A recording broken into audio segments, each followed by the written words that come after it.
Le message du poulet.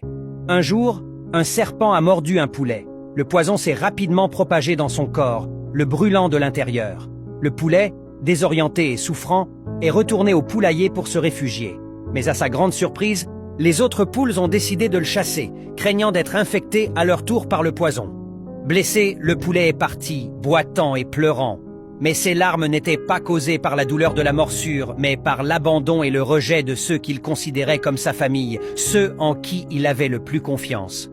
Seul, fiévreux et avec une jambe blessée, il s'est éloigné du poulailler, exposé à la froideur de la nuit. Chaque pas qu'il faisait laissait couler une larme sur son visage.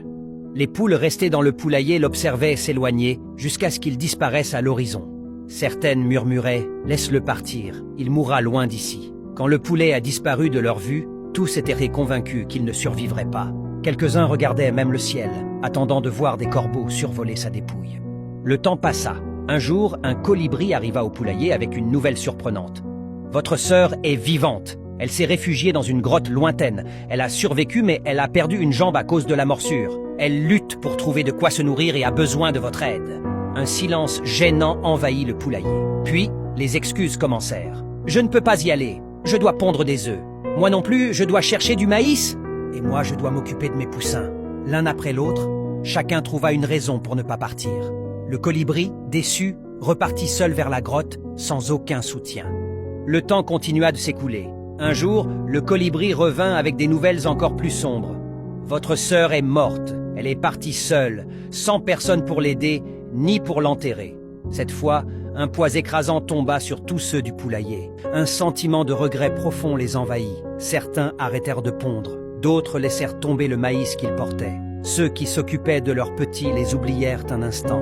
Le remords brûlait plus fort que n'importe quel poison. « Pourquoi n'avons-nous rien fait plus tôt ?»